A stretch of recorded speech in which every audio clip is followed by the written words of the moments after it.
हे दोस्तों, मैं यशवंत इस EI हब चैनल में आपका बहुत बहुत स्वागत करता हूं। दोस्तों, आज हम यहां पर स्टार्ट करेंगे वेब क्रॉलिंग या फिर वेब स्क्रैपिंग के पार्ट 3 को। और दोस्तों, इस ट्यूटोरियल के अंदर आज हम डिस्कस करने वाले हैं वेब सर्वर एप्लीकेशन के कॉन्सेप्ट्स को। तो दोस्तों, यहां पर अभी बिना टाइम को वेस्ट किया करते हैं अपने सेशन को स्टार्ट। और दोस्तों, यहां पर समझ लेते हैं इनके थियोरेटिकल कॉन्सेप्ट्स को।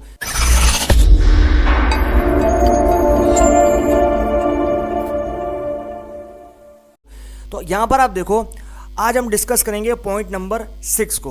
तो यहाँ पर पॉइंट नंबर 6 हमें क्या कहता है? The web server application receives a stream of data from the server processor. यानी कि आपके पास जो आपका वेब सर्वर होता है वो एप्लीकेशन से आने वाले स्ट्रीम ऑफ डेटा को रिसीव करता है उसके सर्वर प्रोसेस के अंदर या फिर प्रोसेस करता है। उसके बाद this data says something like this is get request the following file is requested index.html। और वो जो बेसिकली डेटा है वो यहाँ पर कहता है कुछ इस तरीके से कि जैसे कि आपको यहाँ पर रिक्वेस्ट चाहिए, फिर मान लो आपको यहाँ पर कुछ index.html करके फाइल है, वो आपको जो है वो यहाँ पर मिलेगी। उसके बाद आता है point number 7। The web server locates the correct HTML file, bundle its up into a new packet to send to Raghav and sends it through to its local router for transport back to Raghav's machine through the same process। अब यहाँ पर ये क्या कह रहा है कि भाई जो वेब सर्वर होता है वो लोकेट करता है करेक्ट HTML फाइल के बंडल को, जो कि आपके पास न्यू पैकेट की फॉर्म में चला जाता है राघव के पास। और दोस्तों, यहाँ से सेंड होता है लोकल राउटर के थ्रू, और जो ट्रांसपोर्ट होता है बेसिकली ट्रांसपोर्ट लेयर के थ्रू वो जाता है आपके पास राघव की मशीन के पास, और जहां पर वो सेम तरीके से प्रोसेस होता है। तो ये हमारे पास हो गया point number 6 and point number 7। अब आ जाते हैं यहाँ पे। अब यहाँ पर आप देखो, वी हैव द इंटरनेट, यानी कि हमारे पास अगर इंटरनेट है, so where in this exchange did the web browser come into play absolutely now where. यानी कि हमारे पास अगर इंटरनेट प्रेजेंट है तो हम जो है यहाँ पर एक्सचेंज कर सकते हैं हमारे वेब ब्राउज़र की जो कंटेंट उसको, यहाँ पर जो है वो एक तरीके से हम यहाँ पर एब्सोल्यूट जो है जहाँ पर भी हो हम उसे यूज़ कर सकते हैं। In fact browser are relatively recent invention in the history of the internet, considering Nexus was released in 1990। अब यहाँ पर जो आपके पास फैक्ट है वो ये कहता है कि भाई यहाँ पर जो ब्राउज़र है बेसिकली वो रिलेटिवली अगर बात करें तो रिसेंट इन्वेंशन है हिस्ट्री के अंदर। और यहाँ पर हमारे पास जो इंटरनेट है वो कंसीडरिंग करता है आपके पास नेक्सस जो कि आपका ब्राउज़र, और यहाँ पर वो रिलीज किया गया था 1990 में।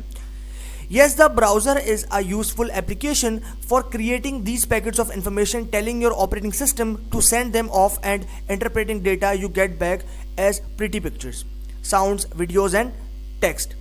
अब यहाँ पर ये कह रहा है कि हाँ, जो आपका वेब ब्राउज़र है वो काफ़ी यूज़फुल एप्लीकेशन है क्रिएट करने के लिए आपके पास पैकेट्स ऑफ इन्फॉर्मेशन को, जो कि ऑपरेटिंग सिस्टम को बताता है कि उसको कहाँ पर सेंड करना है और इंटरप्रेट करना है उस डेटा को।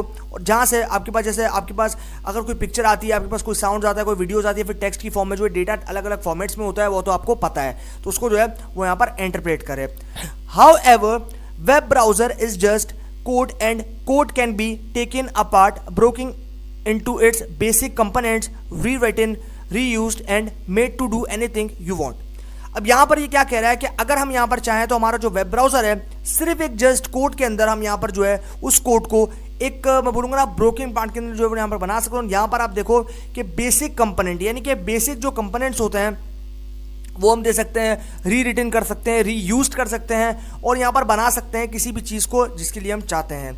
अ web browser can tell the processor to send data to the application that handles your wireless or wired interface, but you can do the same thing in Python with just 3 lines of code। यानी कि आपके पास जो web browser होता है वो web browser जो है वो हमें बताता है कि भाई प्रोसेसर जो है वो कहाँ पर जो है वो सेंड करना है प्रोसेसर को डेटा, और यहाँ पर जो एप्लीकेशन है वो हैंडल करेगी वायरलेस, यानी कि इंटरनेट के थ्रू जो है आपके पास ये कंप्लीट हैंडल होगा। और यहाँ पर जो इंटरफेस है वो क्या कहता है कि but you can do the same thing in Python, और यही चीज़ आप बिल्कुल पाइथन के साथ भी कर सकते हो, सिर्फ 3 लाइन्स ऑफ कोड के साथ। अब यहाँ पर हमारे पास आ गई है एग्जाम्पल। अब यहाँ पर आप देखो, from URL lib dot request import URL open, यानी कि जो URL lib है बेसिकली वो यहाँ पर वो लाइब्रेरी है जो कि आप रिक्वेस्ट करते हो और वो यहाँ पर आपको जो है उसके अकॉर्डिंगली रिस्पॉन्स प्रोवाइड करते हैं कि रिस्पॉन्स नंबर आपको प्रोवाइड करेगी कि आपका रिस्पॉन्स 200 है, आपका रिस्पॉन्स 300 है, जो कि सर्वर से आपके पास आएगा। क्योंकि कुछ वेबसाइट ऐसी हैं, कुछ वेब पेजेस ऐसे हैं जो कि आपको अलाउ नहीं करते, तो उसके लिए हम API को यूज़ करते हैं। वो API जो है उसके थ्रू भी हम एप्लीकेशन कर सकते हैं। लेकिन अभी के लिए बस आप यूँ समझो कि आपके पास एक लाइब्रेरी है जिसको आप यहाँ पर लोड कर रहे हो फ्रॉम urllib.request-import-url-open। तो इससे जो है हम यहाँ पर रिक्वेस्ट करते हैं कि भाई ये जो URL है इसको हमें ओपन करना है, इसके अंदर जो कोड है वो हमें देखना है। तो उसके लिए हमें सर्वर की रिक्वेस्ट चाहिए जिस सर्वर पे वो वेब पेज डिप्लॉयड है। अब यहाँ पर आप देखो, सबसे पहले हमने क्या किया, सबसे पहले हमने बनाया एक ऑब्जेक्ट जिसका नाम हमने दे दिया HTML। उसके बाद हमें दिया यहाँ पर असाइनमेंट ऑपरेटर, एंड देन उसके बाद हमने जो है इसके अंदर दी है क्लास, और यहाँ पर क्लास जो है वो क्या है, URL ओपन। उसके बाद मैंने जो है वो यहाँ पर क्या किया, यहाँ पर दे दिया लिंक, यानी कि जिस वेब पेज का मुझे कोड देखना है मैं जो है उस वेब लिंक को सर्वर को दूंगा और सर्वर से ये रिक्वेस्ट करूंगा कि इस लिंक को क्या मैं खोल सकता हूं, क्योंकि यहाँ पर उस सर्वर के ऊपर ये वेब पेज डिप्लॉयड है, तो इसीलिए मुझे उस सर्वर से रिक्वेस्ट लेनी पड़ेगी। पहले मैं रिक्वेस्ट करूंगा, सर्वर मुझे अलाउ करेगा, परमिशन देगा, उसके बाद जो है मैं फर्दर आगे मूव कर दूंगा।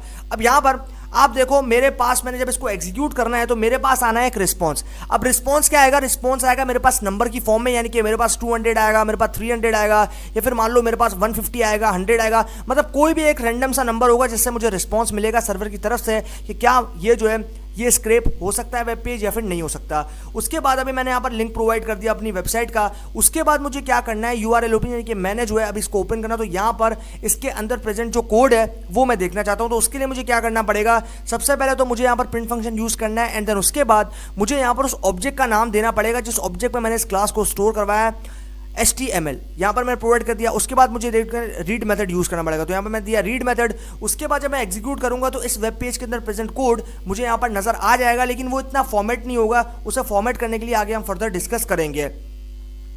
तो ये हमारे पास यहाँ पर हो गया कॉन्सेप्ट कि हम किस तरीके से जो है यहाँ पर इन चीज़ों के साथ काम कर सकते हैं। उसके बाद यहाँ पर आ जाते हैं, this command outputs the complete HTML code for page 1 located at the URL http://pythonscraping.com, और ये आपके पास आ गया /pages/page1.html। अब यहाँ पर ये कह रहा है कि भाई यहाँ पर जो कमांड है आउटपुट की वो कंप्लीट HTML कोड की फॉर्म में आपके पास पेज 1 के अंदर लोकेटेड है, जिसका URL जो है वो मैंने आपको यहाँ पर बता दिया है। मोर accurately this outputs the HTML file page1.html found in the directory webroot/pages on the server located at the domain name http://pythonscraping.com। यानी कि अगर हम मोर एक्यूरेटली बात करें तो ये कहता है कि भाई जो आउटपुट आएगा HTML फाइल का वो आएगा page1.html की फॉर्मेट में, और यहाँ पर जो है वो हमें मिलेगा वेब रूट डायरेक्टरी के अंदर। डायरेक्टरी मतलब वो फोल्डर होता है जहाँ पे आपका प्रेजेंट होता है कोड। उसके बाद यहाँ पर आ गया on the server located at the domain name HTML, और जो सर्वर पे लोकेशन होगी वो क्या होगी, वो डोमेन नेम से पहचाना जाएगा, यानी कि ये जो है http://pythonscraping.com, ये क्या, ये डोमेन नेम है, ये उस वेब पेज का डोमेन नेम है। तो यहाँ पर ये क्या हुई, ये डोमेन नेम हुई, तो सर्वर पे इसकी पहचान डोमेन नेम से होगी। Why is it important to start thinking of these addresses as files rather than pages. अब ये क्यों इंपॉर्टेंट है कि हम यहाँ पर ये सोच रहे हैं कि भाई हमारे पास जो एड्रेसेस हैं फाइल्स के फॉर्मेट में, बजाय इसके कि हम यहाँ पर पेजेस की फॉर्म में करें।